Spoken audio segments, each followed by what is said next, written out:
Hello readers, it's Sasha, and today I am going to be bringing to you my April wrap-up.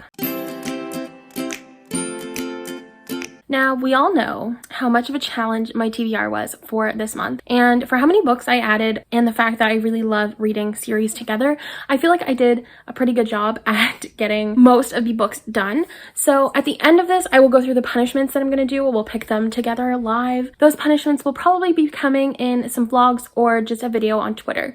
So if you're wondering where it's going to happen, that's where it's gonna happen. So without further ado, let's just kind of get into the video. I have 19 books to talk about today. Let's just get into this. So we're gonna start off with stats again. I really enjoyed doing that last time. I really liked making the graphics for it. In terms of genres that I read 1 young adult fantasy, 3 young adult sci-fi, 4 young adult contemporary, 1 young adult historical fiction, plus I DNF'd another young adult historical fiction, 1 adult literary fiction, I DNF'd 1 adult historical fiction, 1 adult mystery thriller, and 6 middle grade fantasies. Of these books, I read 1 book under 300 pages, 15 books between 300 to 500 pages, and 1 book over 500 pages. And then, of course, the other 2 that I DNF'd, I did include in the page stat, but I only made it like 100 pages into one and 80 pages into the other, which brought my total up to 6,333 pages read this month. Of the books, I gave 7 5 stars, 4 4.5 stars, 1 4 star, 2 3.5 stars, 1 3 star, 1 1 star, 2 DNFs, and 1 that I just didn't rate. So if we're all ready, we can just dive on in to the books that I read in the month of April. So the first book that I ended up reading was Godshot by Chelsea Beaker, and this is a book about a young girl who is living in a cult in California, and her mother ends up abandoning her, and so she's trying to figure out what's going on, and she's starting to question the cult, and she uses some of her mother's old friends to help her figure it all out. So I really enjoyed this book. I did read it for one of my reading vlogs, which I will link down below, where it was my music picks my TBR, but I ended up giving this 3.5 out of 5 stars, although I feel like it's worth more just given the fact that I think about it often. This is an extremely powerful story. I like stories that can make me feel really intense, because sometimes it's nice to read just like a light and fluffy story, but this one was really powerful and I felt so many feelings while reading it, especially the last half. The last half was so intense. I honestly felt every emotion. I was crying a little bit at the end. I was like, yes girl. I was happy. I was feeling many things, and I really like when a book can do that. This story touched a lot on parenthood, motherhood, grief, death, a bunch of things, cults, like pregnancy. It deals with a lot of things, and I really love that about this story. I feel like it took on a lot, but not too much to make this story difficult to follow. I feel like it took on just enough in order for it to actually make an impact. Oh, I forgot to mention, every single book that I've read this month, you can find the trigger warnings and everything on booktriggerwarnings.com.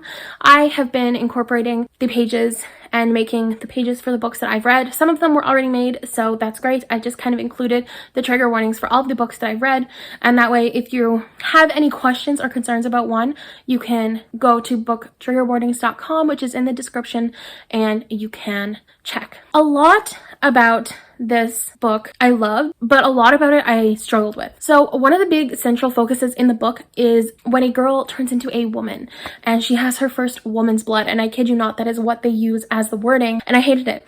I hate it so much. Like, there was something that's, oh my god, something so incredibly gross happened. And for me to still feel this way, I feel like the book deserves more than my 3.5. It was, oh my god, it was a lot that happened. So I'm not gonna get into that, but it has to do with the woman's blood, and I hated it so much. So I just want to let you know that this book, it's a lot, and the writing is also very crass. Like, there are a lot of descriptions on things that I don't think any of us want to know. Like, there are descriptions on the ways that like penises feel and smell, and I just didn't like it. That it made me icky. It made me feel icky reading it sometimes, but it made me feel such powerful emotions that I feel like it was a good read. At the same time, I just feel like it wasn't but maybe it was because I'm still feeling all the feelings. I don't know. It was a really good book, and I do recommend looking up trigger warnings if you are feeling interested in reading it, because there are a lot of things that this book deals with, and that is all tackled on booktriggerwarnings.com. The next book that I read was Saint Anything by Sarah Dessen, and this is a book about a girl whose older brother ends up going to jail for a drunk driving accident, accident, and she is kind of coming to terms with the fact that her older brother isn't as perfect as she thought he was, and she's dealing with her parents being so focused on him and the fallout on what happened with him, and it's a really powerful story. I gave it 4.5 out of 5 stars. This is another one that I read for the Music Chooses My TBR vlog, which will be linked down below. One thing I really enjoyed about this book was that there were a lot of healthy conversations on familial grief, trauma, relationships, friendships. I feel like there were really healthy discussions for a young adult audience, and I really enjoyed that aspect of the book. Again, it was one that hit a little bit deeper than what I was anticipating. I also really loved our main character, Sydney. She was an extremely relatable character, and I felt like I was always rooting for her. Even when she made kind of stupid decisions, I feel like I could understand where those decisions were coming from,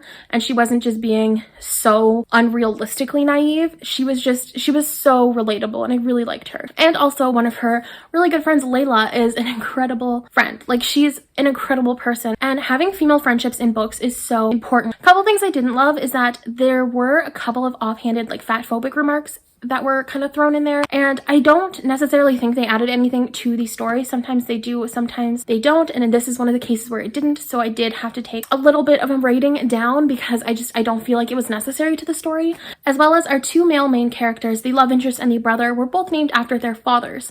So it got very confusing when they were talking about this one person, but two, like the father, I was very confused. My brain cells were just like, no, like it just was not working. So I really liked this book.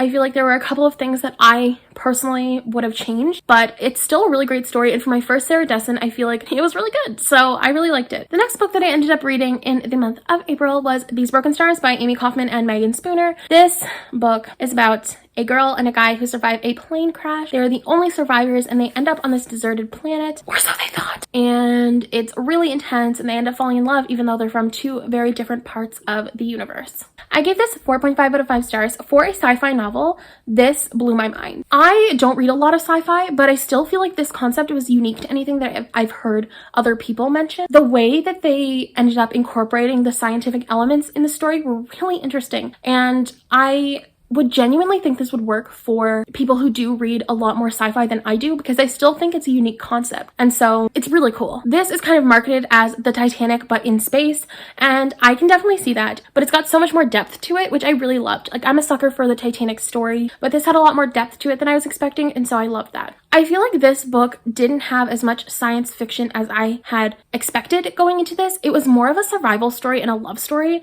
than science fiction, except toward the end. Like, at the end is where we really got the sci-fi elements and all of the things that were causing all of the discrepancies and everything on the planet. So for me, who doesn't read a lot of sci-fi, this was perfect because it really just focused on survival and love, and then we got the sci-fi. I feel like I was able to ease my way into it. But if you're more into like heavy sci-fi, I don't think you'll love the first part of this book as much, but I still think you might like the second part. The only negative thing I found about this book was that sometimes Lilac and Tarver just got too boinky. Like they really wanted to bang very often, and it got to the point where I was just like, can you calm down, please?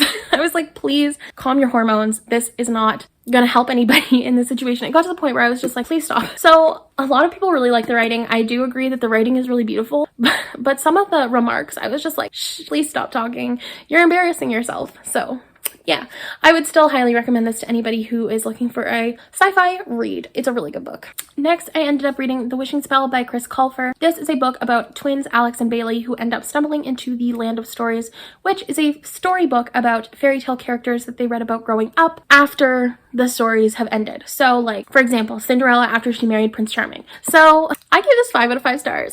I genuinely think this is like top tier middle grade. I really genuinely felt this way about every single book. Spoiler alert. We talk about it in depth. I think one of the biggest parts I liked about this book was the nostalgia aspect, and not just because I had read the story before, but because I've also read the stories of the fairy tales that are being portrayed in this. So I feel like there was a lot of nostalgia in both the fact that I read this at a time where I really needed it, and also for the fact that I've read the story of Cinderella and Snow White and Sleeping Beauty and all of these classic fairy tales. So it was really cool to see them after their stories had ended, and I really like that about this. I was really surprised at the way that this was written. It has such a magical quality to it. It was really beautifully written. It was written to the point where you can tell it's for children, but it's just so incredibly magical. It's hard to not love it. And it's so well thought out and so clever, and some of the things that are connected to one another blow my mind. Like, still thinking about it, blow my mind. It got to the point where I honestly thought there was a ghostwriter who wrote for Chris Colfer because I couldn't connect the boy from Glee to the person writing this full-fledged universe, but it was just so good and I loved it. If I could think of anything negative to say about it, it honestly would just be that it is a very convenient story, so everything that happens is really, really convenient for Alex and Bailey, which makes sense because it is a story for middle grade, so things do tend to wrap up with less conflict, so that's why it didn't impact my rating. But at some points as an adult, I was kind of just like why couldn't there be more depth? But I understand that this is a middle grade story, so it still holds my heart. Next, I ended up trying to read Red Letter Days by Sarah Jane Stratford, but I ended up DNFing this at 100 pages. This story follows this girl who is a TV show writer right after World War II, and she ends up getting fired because people think that she is a communist. So she ends up moving to London, gets this job with this other girl who is trying to like bring all these badass women together, and it sounded good. Like, it sounded really great, but I really couldn't connect to any of the characters. I thought all of the characters were really one-dimensional. They didn't have a lot of relatable qualities, and the writing style just wasn't for me, but I think the concept of the story kind of overrides the fact that I didn't love it, so I would still recommend giving it a chance, but it wasn't my favorite. Next, I read The Dark Tide by Alicia Jasinska. This is a book about a girl who lives on this island, and every single year the witch queen has to pick a young man to sacrifice to the tide so that the tide doesn't overflow and drown all of the islanders. That's the premise. But then this girl thinks that her friend slash lover slash like crush is going to be taken, so she ends up trying to save him but gets taken instead of her. I read this for the What Would Snow White Read reading vlog. That was a mouthful, and I hated it. This is 100% one of my least favorite books of the year. This is a 1 out of 5 star easily. I'm so sorry.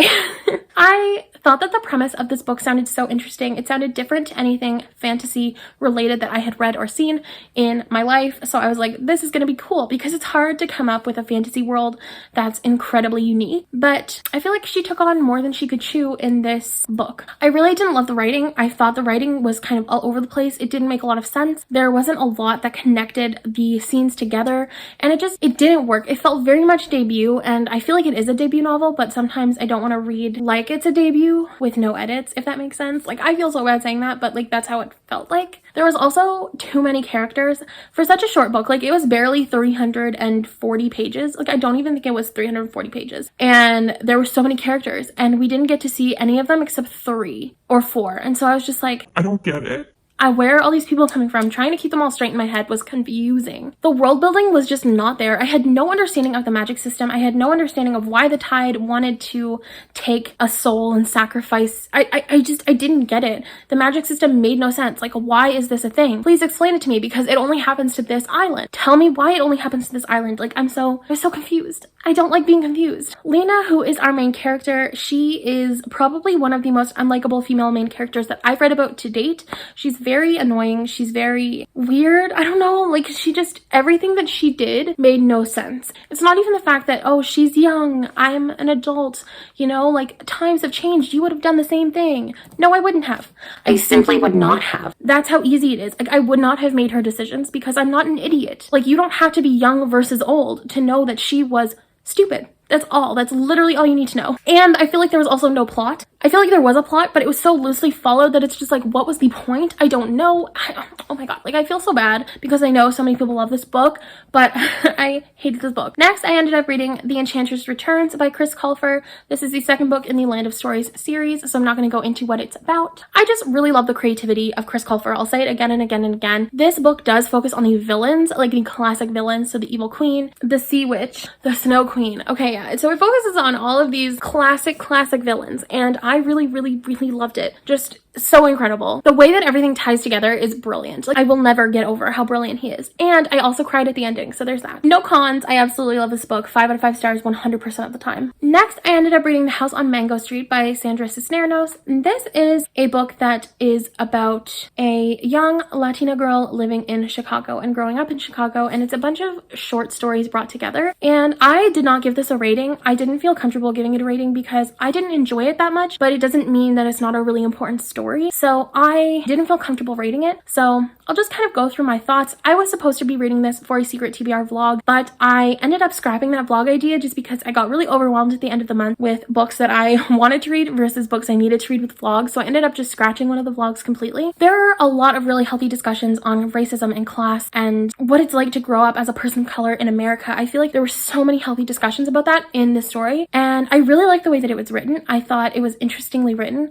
Some of the stories connected really well to each other. Some of them were kind of random, but I feel like it made sense. However, that's part of the reason why I could not keep up with it, is because it did feel disjointed at times. And plus, there were a lot of characters that I feel like we keep meeting, but we don't get any explanation on who they are, any background. We just keep meeting these characters, and it just got really hard for me to focus on who was who and what was what. So that's why I didn't end up loving this story, but I still think it's a really important read. Next, I ended up reading A Grim Warning by Chris Colfer. This is the third book in the Land of Story series, and I gave this 5 out of 5 stars as well. Are we sensing a theme? We should be. So the imagination in this book, it just continues to blow my mind. Not only did Chris Colfer focus on fairy tale history, but he actually took some real world history in there as well. If you could probably tell by the title, A Grim Warning, we all know the Grimm brothers, so it took me on a roller coaster. That's all I'm gonna say. I do feel like Chris Colfer knew his audience, because when I started reading this series, I think I was 12. I was like 13 or 14. Anyway, I read it and I loved it. And then I read the second book and I loved it, but I was a year older. And so this book follows the next year older. So I feel like he understood that his readers were growing up, and therefore he made the story a little bit more intellectual with a little bit more depth to it. And it was a lot darker than the other ones. And my mind is blown. There are so many characters that play such integral roles in the stories, and I love them so much. I really, really recommend this series. Next, I ended up reading Alex and Eliza by Melissa de la Cruz. This is a book that I read for my Snow White reading vlog as well, which will be in the description. So this is about Alexander Hamilton and Eliza Schuyler while they meet and get married. It's pretty much, that's what it is. I gave it 3.5 out of 5 stars. I actually really enjoy Melissa de la Cruz's writing. I think she's an interesting writer. It captured my attention, and that was hard to do given the fact that this is a period of history that I'm not very familiar with and don't really care a lot about. I do think part of the reason why I could enjoy this more than some people is because I've never seen Hamilton.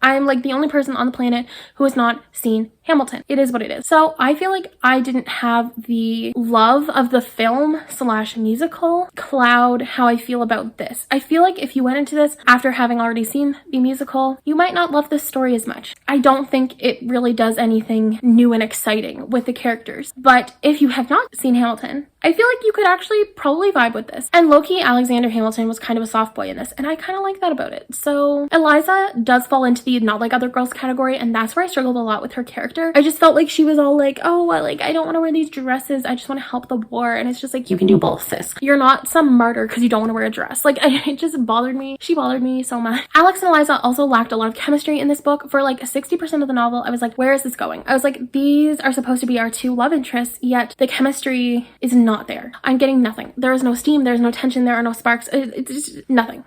But then there was something, and it made it better. But at the first part, I was like, I can't read this. There were also a lot of typos, which is something that I find a pet peeve in books, which is not anything to do with the author. That's just something that has to do with the publishing.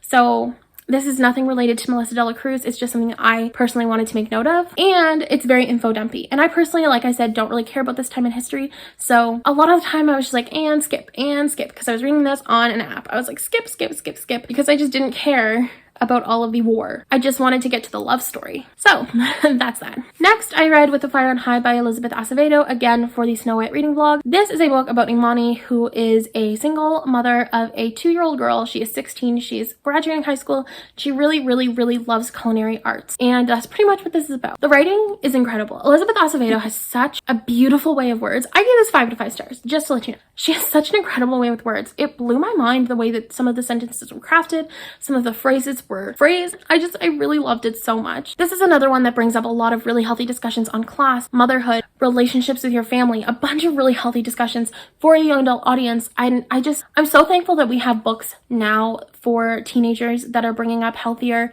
and more inclusive discussions, because a lot of the books that I read when I was a teenager was focused on like the Hunger Games and Divergent, and there was no depth. Like where was the depth? She wasn't there. It was just enjoyment. But this actually has depth, and I feel like all ages could really enjoy this. Also really love that there are short chapters. This is something really easy to get through. And put the dust jacket on wrong. And also Malachi is top tier. 100% love him to death. I would die for him. Is that dramatic? Probably, but I would die for him. It did take me a few pages to really connect with the writing style, but once I kind of got into the feel of the story, it really worked for me. So I would highly recommend this. It's one of my favorites of the year. Next, I read The Swallows by Lisa Lutz. This is the Winers Book Club pick that we still have not discussed yet, but we will be discussing shortly. This is about a woman who takes up a teaching job at a school and ends up starting a gender war unintentionally. I really like this. I gave it 4.5 out of 5 stars. It was a lot to handle, and it was a lot more than I was expecting, but it really brought up some interesting conversations about what feminism is and what it means to be a feminist and what it means to be in control of your sexuality.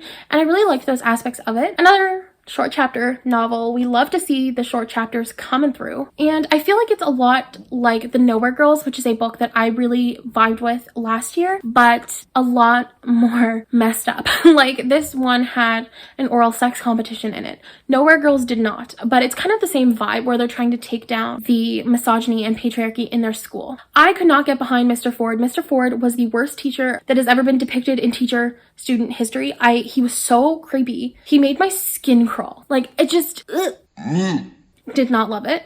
And there were also a lot of like really weird mentions of like Nazis. Like, for example, one character was like, my dad is a real Nazi about blah. And it wasn't only used once, it was used a few times. So I was just like, pick something else. Use a different word. There are many a word you could choose. Use them. Like, I didn't love that part, but I did really like this story. I thought it was interesting. It's a book that I would definitely look at the trigger warnings going into this, because it is a lot. There is a lot happens. Next, I ended up reading Look by Zan Romanoff. This is a book about a girl living in LA who had a video leaked of herself kissing another girl to the public, and she's kind of dealing with the fallout of that, as well as meeting this new girl and realizing that she really has feelings for her. I gave this 4 out of 5 stars. There were some really funny scenes that actually really lightened the mood. I liked a lot of the scenes that happened. There was one point where I laughed out loud, which doesn't really happen in books. Like, I don't really laugh as well as I don't really cry that much. Like, it takes a lot for me to do that, and I really liked that. This is another one where I really enjoyed the writing. I thought Zan Romanoff's writing was really well done, and the romance was perfect, and I really liked it, and the way it ended I feel like was really realistic to the way that the story played out, and I love it. It was so good. It was so good. However, a couple things. I hated that the main character's last name was Shapiro. I know it's a popular name, but I hate it. Like, it just bothered me so much. Also, really hated 2 characters in the story. Ryan, he was really creepy and really weird and really unnecessary. And Lulu, who is the main character, she was a lot. She was a lot to take in. She was very naive, very unnecessarily rude, and I just didn't love her as much as I wanted to. Next, I ended up reading This Shattered World by Megan Kaufman and by Amy Kaufman and Megan Spooner. This is the second book in the Starbound trilogy, and I gave this 3.5 out of 5 stars. So this does follow a completely different set of characters, and it does touch a little bit on what happens in the first book, but the first book isn't necessary to read this book. Although I would recommend it because the first book is better in my opinion. I feel like there were a lot of interesting parallels drawn between police brutality in regular our times and military brutality in their universe. I thought it was interesting the way that they did that. As well as we got some reappearance from my faves, Tarver and Lilac, who were in the first book, and I love them so much. Like, they're my favorites. They're one of my favorite couples. I really genuinely love them.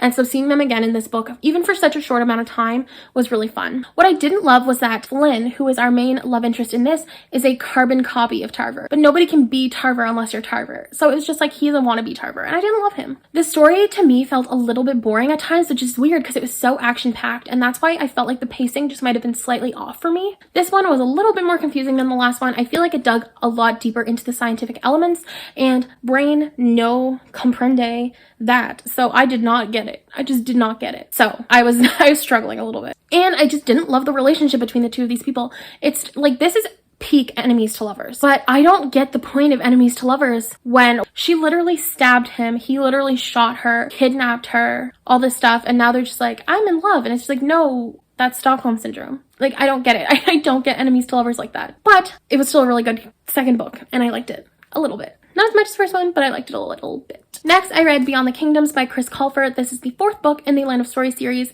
I gave this, again, 5 out of 5 stars. Wow. I really liked meeting new characters from different stories, so this kind of branched out into other literary fiction works. So it says Beyond the Kingdoms, so we know we kind of move past the fairy tale kingdoms and we kind of jump into these other literary worlds. And I loved it. I thought it was so cool how he connected everything together. No cons, absolutely love this, 10 out of 10. Such a good series, so good. And then I read An Author's Odyssey by Chris Colfer, which is the 5th book in the Land of Stories series. I'm sorry that this is just so focused on the Land of Stories, but this story connected to the last story a lot more than the other stories connect, because each story kind of follows one central plot and it ends or gets resolved at the end of the story, but the plot of this book is a continuation of the plot of the last book because it did not get resolved. And I really liked having that, where there was finally something where it was just like all connected. This one, I did struggle a little bit with the pacing. I did find it to be a little bit slower paced at times, but consider how incredible this series is. We all can't have brilliance at all times, so maybe this was just kind of his like not as great book, but I really still loved it. The next book that I attempted was Love and War by Melissa de la Cruz, and this is a book that I DNF'd around 80 pages. I just could not connect with Alex and Eliza anymore. I just realized that I didn't care about the relationship. The first book was cute,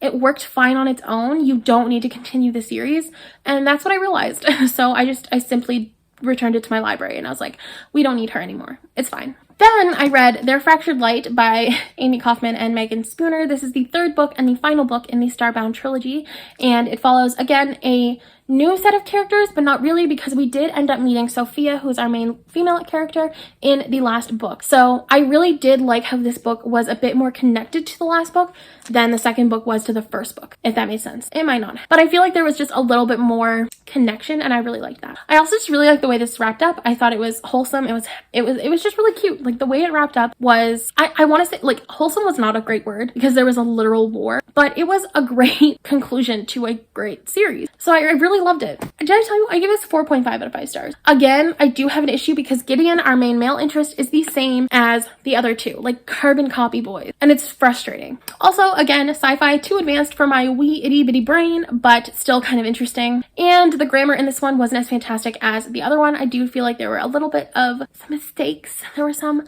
mistakes made, and that's okay. It's just not my cup of tea reading them. I know that's really picky, but that's what I do. And the last book, holy crap, the last book I finished today is Worlds Collide, which is the 6th book and final book in the Land of Stories series. So I completed this whole series this month. I'm so proud of myself, to be perfectly honest. But this is once again another continuation from the 5th book into the 6th book, where we reached our final conclusion. I really enjoyed the conclusion to this series. I thought it was brilliant. I thought the way that they chose to do this was really interesting, and I really liked this book a lot because it did feel more like an urban fantasy, because our main focus was in New York City. So it felt more interesting because it was set in a place I've actually been, as opposed to being set in the fairy tale world, where I have not been because it's not a place. But yeah, and I didn't find there were any cons with this. This is another 5 out of 5 star book. I absolutely loved it. So those are all of the books that I read in April. Now we get to the punishments. So if you saw my TBR, you know that there were a couple of books that are not in this list that were on my TBR for April list. That didn't make sense. Whatever, it's fine. I have to do 2 punishments. 2 punishments. Because I did not read The Priory of the Orange Tree, which simply wasn't going to happen. The minute I got that, I was like, yeah, nope, not reading that. That's cool. And I also didn't get to The Ravens, which is really disappointing because I was actually really excited about it. But it's okay. It's at my library. I'll get to it at some point, but I did not read those 2. So we have to pick our punishments now. We're in this together now, guys. So we're gonna shuffle. I do have some bookish ones, but I also have some like lifestyle ones as well. So this should be interesting. So I'm gonna shuffle them and I'm just going to spin.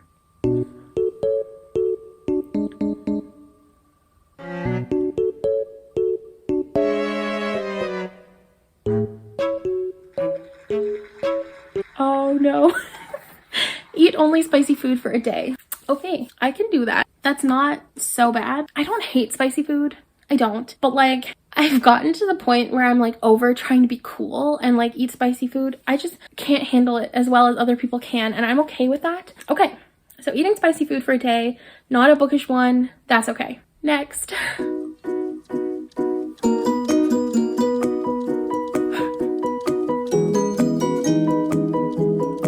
There are some really stressful ones in here. Dishes duty all week. Okay, that's also not too bad. Okay, So I think I got off pretty easy for this month because, to be perfectly honest, there were some stressful prompts in there, punishments, whatever, that are genuinely kind of scary. And I only got eat spicy food for a day and do dishes for a week. I can do that. That is doable for me. Those are two very doable things. So thank you for tuning into this video. Please don't forget to like, comment, and subscribe for more content. I do post twice a week, and I have some really fun videos coming up that I'm sure you're not going to want to miss out on. And until next time, bye readers.